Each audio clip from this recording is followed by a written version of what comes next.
distract the heart and soul, I want to invite you to take notes as well. Make your notes colorful if you want, and bring out just your own unique aliveness to it, because trust me, you're going to be referring to those notes quite often for some time. You want to make it fun.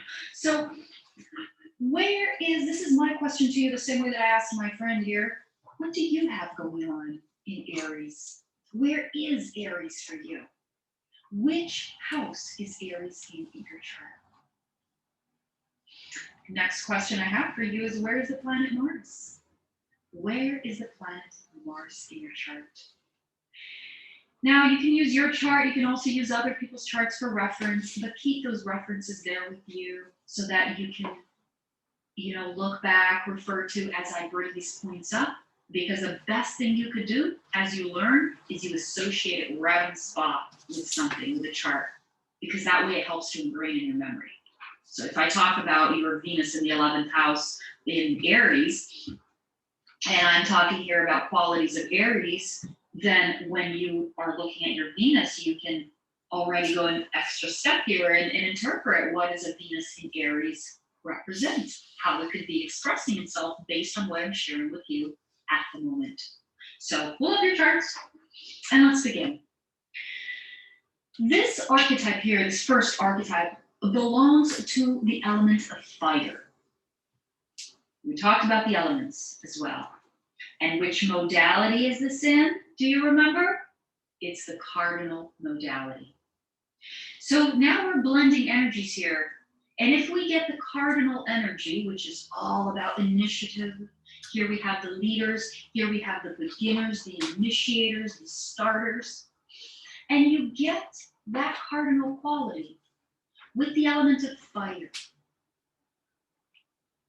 Close your eyes and feel that for a minute. What does that feel like?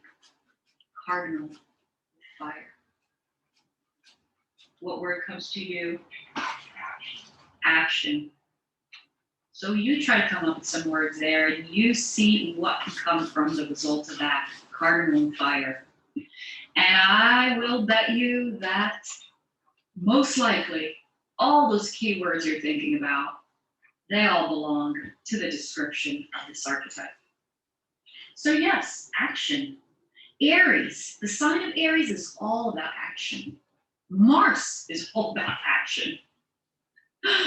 And the first house, maybe it's not necessarily about action, but it's the one place of the chart that represents new beginnings.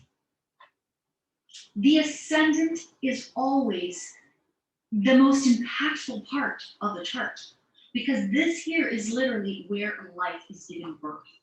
So for example, in a solar return, the sign on the rising of the solar return or a lunar return or anything else is the theme that is being given birth to.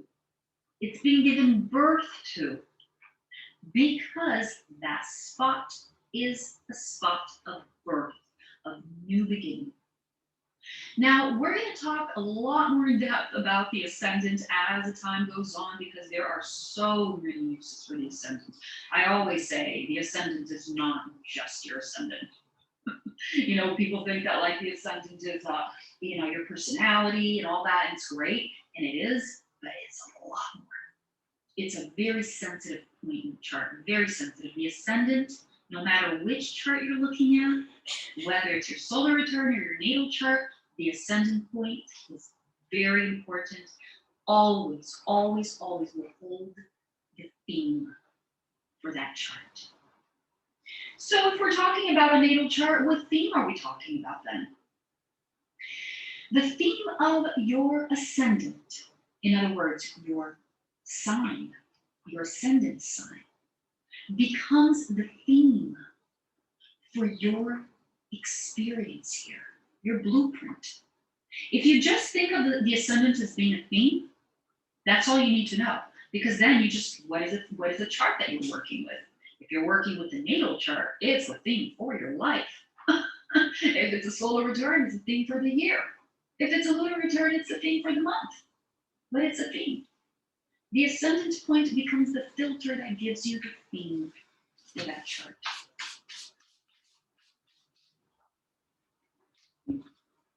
So how does this fit in practice? First of all, what sign is in your rising? Look at your chart and tell me what sign is in your rising. Well, you can tell me telepathically. But after you tell me telepathically what sign is on your rising, then my next question to you is, what are the attributes of that sign? Because the attributes of that sign not only hold the theme for a lot of your blueprints here, but they also will hold the theme for your experiences. These are experiences that you naturally tend to draw into your life. They naturally tend to be highlighted in your life because they're the theme. Now, a little interjection here. When I was learning astrology, I had a really difficult time understanding what the hell was the difference between the sun and the rising. I actually had a really hard time understanding. The moon, it's easier because, okay, it's your emotions. But the sun is your light. It's how people see you. But hey, so is your rising. I'll tell you what the difference is. The difference, and this, trust me, I came to understand after years of studying, like, really, what's the difference? Because you hear a lot of little small variations out there, being shared from different people, but they all kind of like, I was always confused about this one, and I'll tell you the conclusion that I came to here. So the sun, the difference between the sun and the rising, the sun is your full potential to shine your light. Okay, this is how you're meant to shine your light. So it has to do with soul purpose, with work, with a lot of different things we're going to see when we cover the sun. But the sun becomes your focal point of expression, or at least it's meant to be. Okay, some people don't have it more developed than others, and so there are variables there, but it's meant to be your focal point of expression. Now, the ascendant becomes the filter. Think of the ascendant almost like a filter, a lens over here that colors the expression of your planets, of your sun, of your purpose, of all those things, of your environment. So the rising, it's like a filter, and that all the planets, the sun, the moon, Mars, Mercury, all the planets, they are going to express themselves ultimately through that filter. So at the end of the day, the ascendant point has a pretty big say in the chart because it's the filter. And at the end of the day, even the sun will go through this filter. A lot of astrologers will consider the rising, the ascendant, the most important part in someone's chart. Other people consider the sun, and others the moon. I personally, I like the moon because I think the moon is really where you really get to know someone at the end of the day, and it's like that secret key to be able to unlock everything else. But the rising, I will tell you, is, it's almost like it's a different category. You can't even really consider the rising, the ascendant, same thing, as like a planet. Because it's an angle, it's an angle, and it's the starting place of the zodiac. So it's like every chart will, the solar return, the lunar return, it's all about the rising. The rising is like the first thing you look at to even know what the theme is that you're working with. So that's so funny. I have this here like this whole time, and I haven't even written it. I keep like pretending I'm gonna write. I was gonna draw the symbol here of Mars because this is the archetype. That's what I was gonna do. So here we have the first archetype, Mars. This is the symbol for Mars, by the way. Mars, Aries, first house. So the ascendant really is a starting point of the first house because the ascendant is this line, the cusp of the first house. So this cusp of the first house is the ascendant. And the sign that comes up here on the ascendant for you is your rising sign. The sign that was rising at the time you were born. So this sign will denote qualities that become filters for your experiences here. And you not only end up as a consequence exuding those qualities from you, that's why we have, it's a personality, but you also draw a lot of those qualities into your experience. So for example, my Sagittarius, my rising Sagittarius, and look at, I mean, it's the whole theme for my life. I mean, you're going to see as we go progress through the class, Sagittarius is connected to religion. Of course, it's connected to learning, to a lot of higher learning, a lot of expansion of the mind and travel and all that. But I will tell you, I was born and raised and brought up in a cult, in a very strict religious environment. And look at how I already came into the world, bam, into the context, into the filter that was going to set me off on this path of Sagittarius. Now, this path of Sagittarius is a very big one for me because my North Node is also in the 9th house, which correlates with Sagittarius. So not only is Sagittarius the theme for my life here, but it's also my soul purpose. So it becomes really big for me. But you see how, like, I was already born into the context of religion, of, you know, all those attributes of Sagittarius, to start coloring and shaping my environment. And thus, I begin my journey in Sagittarius theme.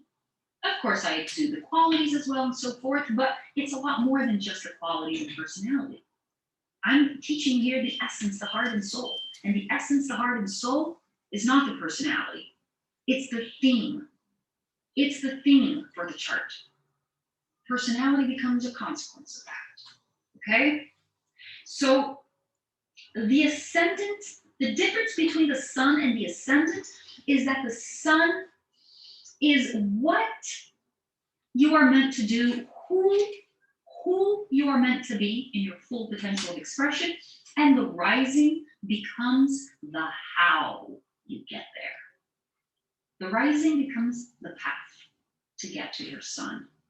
You know? So with Aries and Mars in the 1st house, we have a lot of that impulse, that masculine, the driving force, the outward expression. So these are all very dynamic. And if you have any planets going on in the 1st house or in Aries, in the sign of Aries, or conjunct Mars, these planets are going to be filled with this energy of life, of initiative, of life. And come on, I mean, you have a Venus in Aries, you can identify with that. Yeah. You know, it's like these qualities, whatever planet is in for you. When we go around the wheel, we're going to learn all about the planets, and then it'll be easier to start blending them, pairing them. But whatever planets you have in there, if you have any planets in Aries, know that that planet is full of life. Any planets in Aries, even if you don't have a planet in Aries in your natal chart, maybe you'll have it for your solar return, you know, or in your progress chart, eventually a planet will probably enter Aries for you, depending on how your chart's configured. So you want to know what the sign of Aries is like. Because when something enters Aries, it enters it full of life. I can't tell you how many times, it's like the funniest thing to watch, is like someone that has a progressed moon in Pisces. And it's funny how I'm like even laughing about it because mine's about to go into Pisces. So, so after this section, that's going to be me. But it's so funny to see people when their progressed moon goes into Pisces and then it enters Aries after that, because the progressed moon stays 2.5 years in each sign. And so you have 2.5 years of that energy that you're working with as an emotional undertone. So right now, my progressed moon is in Aquarius, and that's why I'm like freaking all over the place. Okay, that's Aquarius for you. It's like electricity. As soon as my progressed moon goes into Pisces, it's going to be, you know, really interesting to see what's going to happen then. You're going to like, no. That's why I better like get all these videos done now. Because when Pisces comes along. But then the funny thing is, after 2.5 years of the Pisces energy, when the progressed moon enters Aries, oh my God. Because Pisces is really about just like being mellow, being chilled, being soft, being a little extra tired, a little extra confused, a little extra, you know, Aries. Oh, Aries is so not confused. Aries thinks it knows everything because Aries just wants to do. It doesn't even really care what it wants to do. It's all about action. So when the progressed moon goes into Aries, it's fire, baby. I mean, these people, They all the way from picking fights with others, all the way to their sex drive just shoots up through the roof, all the way to energy levels. Like they just feel they can take on the world. These people, when they're progressive and enters Aries, and it's like, oh my God, what happened? What happened is that you were just given an injection of life. That's what happened. When you think of Aries, Mars, and the first house, think of life. Think of a newborn baby that has no preconceived ideas of anything. This is the number one. This has no idea yet of the world. It has not created that construct of the world yet. So this is very, very new energy. One of the downfalls of this very new energy, and coupled with the fire element of action, is that it can lead to a lot of impulsiveness. Because if you have energy, the desire to do something, but you don't have a lot of forethought, or you don't have a lot of, maybe even experience, because, it's the first, it's discovering itself. So this can lead to a lot of impulsive behaviors. At its worst, these people can be very tempered as well. When their temper flares, it's right? Because this is fire again, this is masculine, this is action, this is new energy, it just wants to do things. So let's take a moment here. You see how I'm giving you here the heart and soul. I'm not giving you a list. Action, activity, men, sex, those will come. Those will come. Maybe I'll name some here, maybe I'll pop some in the box later. They'll come. The reason why I'm not doing that is because I'm doing something more valuable here. I'm taking you to the depths and the heart and soul of what this energy means. This is the most valuable thing that I could be doing for you, is taking you through the journey of the essence of what that means. Because then, after this, as a consequence, when I talk about Mars being, the significator for, let's say, athletes, that's true. We see athletes, the people that have, for example, Mars in the first house. That's a great sign of an athlete. And when you get these situations like this, and when you get people that have, let's say, a Mars in the first house, and if you're going to try to interpret that based on your memory of the cookbook stuff, I'm telling you right now, not going to work that well. And if it does, if you do remember a word or two from the list of 20 words that you took, they're not going to be, it's going to be cookbook. But if you understand the heart and soul, you'd be surprised at how much interpretation you can extract from that. And then when you're sharing that with someone, it's not going to sound like cookbook. It's going to sound like you know them on the deepest level. So what I'm doing here right now is I'm helping you achieve that. So when we understand the principle behind Mars, Aries, and the first house as being the infant, the newborn, full of life to give, energy to give. This is the place where we are beginning our journey. This is the place of self-discovery right here. This is the true place of self-discovery. We spend our entire lives thinking it's about this, but it's this. That's pretty funny. But anyway, this is the essence of the first house, Aries and Mars. Now, let's add some notes here, because I definitely did take some notes and I want to go through them. I want to share with you some specific things here that you may appreciate and want to take notes of as well. So, number one, did you know that your ascendant in first house can describe qualities from your early environment, especially how you entered the world? When I first heard about this in astrology, I thought it was like one of those those things in astrology that are not true, that doesn't work, that superstition. I can't even tell you, I've been so in awe to see how this works every time. Now, planets in the first house can also describe very well your entrance into the world, how you were born. This is very fascinating. fascinating. And I want to invite you, astrology lover, to start looking at charts. Start compiling your charts. Look for charts that have planets in the first house, and then go ask, or even if you just want to start with the rising too, and then ask the person about the qualities of their upbringing or when they were born, if they reflected that in some way. But I will tell you that planets in the first house will also describe your entrance into the world and your early, like the first few months of your life, maybe the 2-3 months of your life, just a baby. First house is the baby. Remember when we did the cycles of man and we went through the whole wheel? The first house is the infant, it's the newborn, it's the baby. So especially when we're using the outer planets, Uranus, Neptune, and Pluto, I cannot tell you how many times people that have, for example, Pluto in the first house, they have had a dramatic entrance into the world, because everything that Pluto does with drama. And Pluto is also the lord of death and the underworld. And I will tell you that people that have a Pluto in the first house, they either had a very dramatic entrance into the world, either the delivery was very painful for the mother, or very prolonged, or very intense, or there probably, there possibly could even be some, more of a traumatic situation with the birth. Maybe some sort of a complication. And it comes through in the child's chart. This is how I came into the world, freaking Pluto. And I'll give you an example. I have a brother.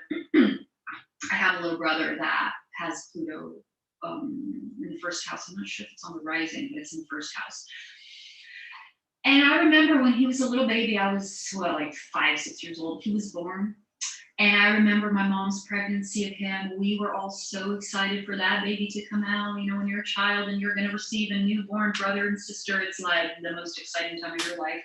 We were so excited for that baby to come out. And when he came out, when my brother was delivered, I remember we were all in the house waiting for the news and waiting for the big phone call, right? And the couple there that was with us, me and my siblings at that time, picked up the phone, and this is what happened. They picked up the phone and quiet for a little bit. We're all like around the phone waiting. Pick up the phone. Oh, it was born. And we're all like, yeah. And, it died? Oh. And we all sunk and started weeping and crying. And they hung the phone, just like, all we could hear was, he was born. Oh, he died. That. And we just like freaked out. Long story short, my brother was born. And there just happened to be another baby at the hospital that they knew that died right when he was born. And it was someone we knew that was a close friend of ours. So it was like a big deal at the time. And look how interesting that it happened at the same hospital, at the same time, seeing everything. And it came out in this chart.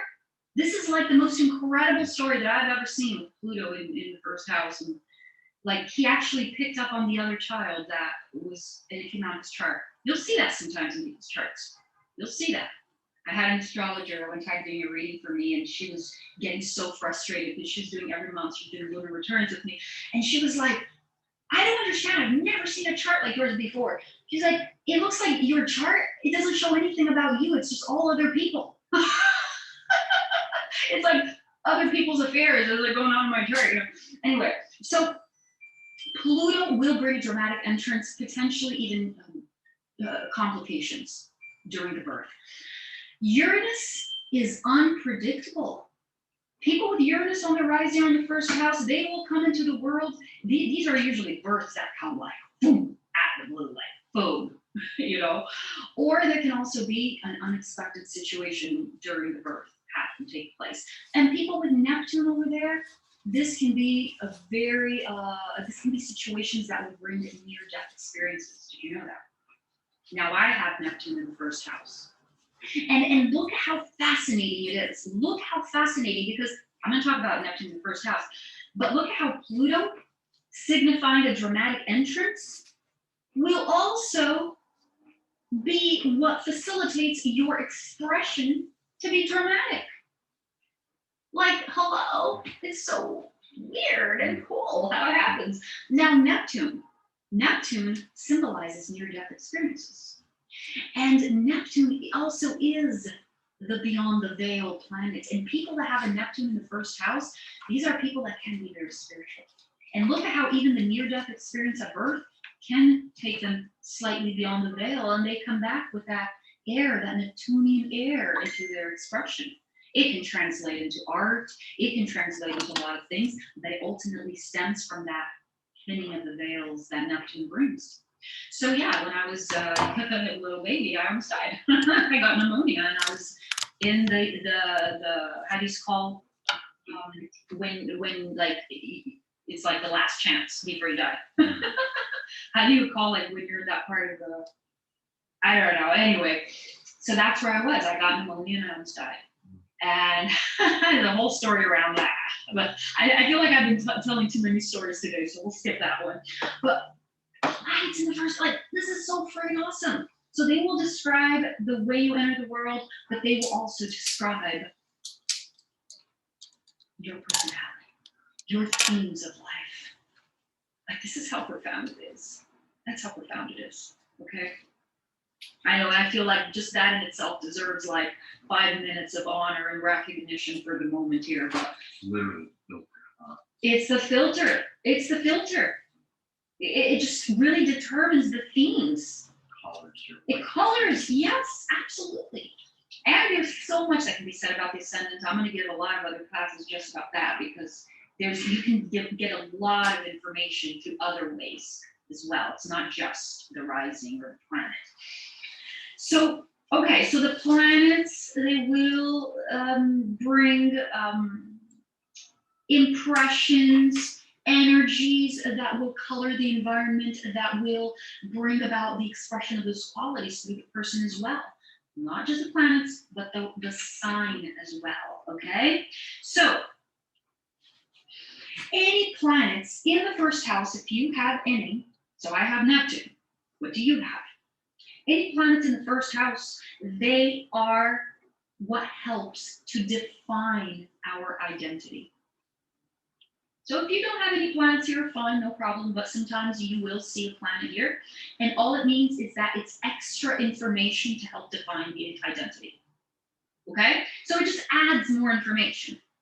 It colors it a little more, but it becomes a very significant part of your identity, of your expression. So when you see charts that have planets in the first house, this is a really strong part of their identity. So you want to take that planet into consideration. If it's Mars, that person will be very energetic, very expressive, probably very sexual as well in the way that they express themselves. They could also be very energized. They can be like the other day. I did a reading for someone the other day, and he had Mars in his first house, and he said something along the lines of like people always thought that he felt that he had a very like a strong and imposing energy, and he never understood why. It's like, why do people say that about me? Like, people think that I have very strong energy. Well, you have Mars in your ascendant.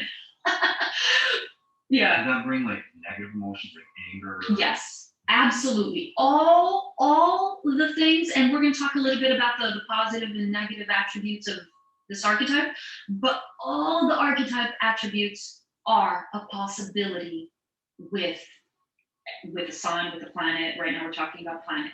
It's all a possibility. Whatever's in the first house, it's all a possibility. What you need is wisdom, obviously, to look at the chart and understand what is the potential for this expression here. Is this person more prone to being more of the aggressive type, or more of the sexual type, or more of the self-imposing type, or maybe just a leader? Or maybe the person will go through different phases of their life, experiencing a little bit of each, depending on the cycle they're in. And yes, it is possible to experience more than one altogether. Maybe you can have a leader who is highly sexual in nature and also blows up sometimes and gets a little angry. So the planets that are in the first house, they carry a lot of attributes that are easily expressed in our identity. These are also attributes that people see very easily in us. Yeah, the first house is like you embody these. It's your theme. You're a walking theme. You're a walking theme. And so you embody the sign and the planets in your first house if you have any. Okay. So what else do I have here? So the qualities are projected and embodied, or should I say they're embodied and then projected in the first house. Planets in the first house, they also show us the most natural way to express ourselves. The sign as well, maybe you don't have any planets, but the sign and the planets, they will show you what's the most natural way. Oh, it's Gemini. This is your most natural way to express yourself. Don't try to express yourself as, whatever, another sign. I was going to say Pisces, but you're a Pisces sun. Don't express yourself as a Virgo. Yeah, don't try, exactly. Don't try to express yourself as a Virgo, because your theme is Gemini. So there's something. Well, actually, Virgo is also ruled by Mercury. I'm trying to think of what's the opposite of Gemini. No, but it's still Virgo and Mercury and Gemini are very different. So this is when you know what you have to work with and you embody it. You're living with your flow. You're not trying to fit into another mold,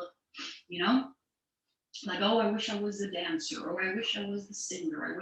No, embody your Gemini. You talk your elbows out. Just do it. Just own it. You love to talk, don't you? No, I love talking with you. You're so intelligent. So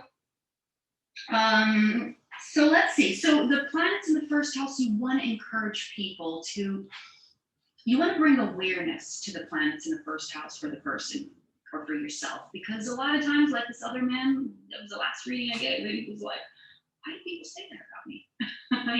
So maybe it's like you don't really see it, but you want to be in the flow. Hey, dude, you're a fucking leader. Own it. Like, that's what people are seeing in you. People are seeing the leader in you. So just step into it, embody it. And when you can help people do that, they're in their flow. And so what happens that they're able to easily express those qualities of the sign, of the planet. Another quality of Mars, like a well-placed Mars, this is the indication of an athlete. So what is a well-placed Mars? In any of the angles. Any of the angles, especially the ascendant and the 10th house, because it's a more extroverted expression. Right? The 4th house is more internal, but all the angles, they're all very, very strong. So when you see a strong Mars, this could be an athlete. This could be a dancer. This could be someone that for their professional, especially if their chart agrees, their professional reasons, they exert a lot of energy. So it could be, just someone who's they naturally have, when you have Mars strongly placed, especially at an angle and especially on the first house, these people have a lot of energy. And it's normal to see them usually directed into fields, into professions that suit them. So here we have Aries represents the new. Where is Aries in your chart? Because every time we have a transit in that house, it's coming in with new energy. Every time we have a progression into your Aries house, it's bringing new energy, because Aries has new energy, new beginnings, new experiences. If you want to take notes of these keywords here, please do it. This is very important because this is the essence. Remember, the new energy, new experience, you're going to carry this for transits, solar returns, progressions, and natal charts. So, new beginning, new experiences with Aries. And wherever Aries is in your chart is a place of your life that wants to experience new energy. Just that in itself will give you a lot of information about your chart. So locate Aries in your chart. So for example, you have Aries in the 11th house. Yes, that's so cute. Compressed, that's a perfect way of saying it. That's what it is. It's intercepted. But that's a great way of explaining it. It's compressed in the house. So yeah, the 11th house, there's something about that house that wants to have this new beginning energy into it. There's a reason why you have Aries in the 11th house and not in the second house, for example. Whatever house has your Aries sign wants to bring like new experiences, new beginnings. There's something fresh about the experiences of that house to be had for you in this lifetime. Whenever we're dealing with Mars, the planet Mars, we are dealing with raw energy, raw energy. This is untamed raw energy, and it can go anywhere. You can channel this energy anywhere. To go have sex and make babies, to go play sports and make money, to go get in a fight, to go pick up a girl somewhere. Like, you need Mars to get up your seat and take action and do things. And we exert our energy in many different ways. Our energy levels are expressed and experienced in many different ways. And it's all seen with Mars. So when we know the heart and soul that Mars represents, masculine energy, right? What else did we say here? Fire. Yeah. Activity. Then it's easy to start associating experiences that correlate with that. And even when we're talking, for example, about anything that is related to the exertion of energy, whether we're talking about getting into a fight or whether we're talking about starting a new job, they both require energy. This is seen with Mars. And Mars brings a lot of untamed energy to him. So Mars can be tricky to work with in the sense that if you don't know how to control Mars, Mars controls you. And then along comes a transit, along comes a progression, and then bam, you're just having a bad day. Yeah. So if you don't know how to tame your Mars, you can get into trouble. Mars is where we see accidents. Mars can create accidents. So for example, did you know that when Mars is crossing someone's rising, for example, this is a time where the person can be more prone to accidents. It can also be a time where they're more energized. When transiting Mars comes and crosses your rising, it does that every 2 years or so, transiting Mars. Every time it crosses your rising, this brings about a month or so where you have a lot more energy. And this can increase your sex drive, it can increase your energy levels, it can make you sleep less, but it can also make you get into fights. It can also bring accidents if you're not careful. So Mars comes along on the rising and bam, all hell breaks loose. And all you want to do is just be able to direct that energy. Because if you can direct that energy wisely, that's where all the energy is, it's Mars. But if you don't, then that's where the arguments come in, that's where the fights can come in, that's where a lot of the aggression can come in. Mars is also seen a lot with, like fires. So for example, last time Mars was retrograde, we had all those California fires, that was devastating. So understanding the heart and soul of Mars can help you understand a lot of the interpretations of Mars, including in transit in the sky. So here, this is just your starting point here, okay? Because afterwards we have Mars goes retrograde, Mars does this, Mars crosses your rising, and then what? This is your starting point. Another important thing to remember, I always change the words, it's so funny. I amuse myself, it's so funny. So, Amuse everybody else. Before I used to be so embarrassed because I'm like really clumsy, and I used to get so embarrassed of it that I wouldn't talk. I was really embarrassed, and I would suffer for it,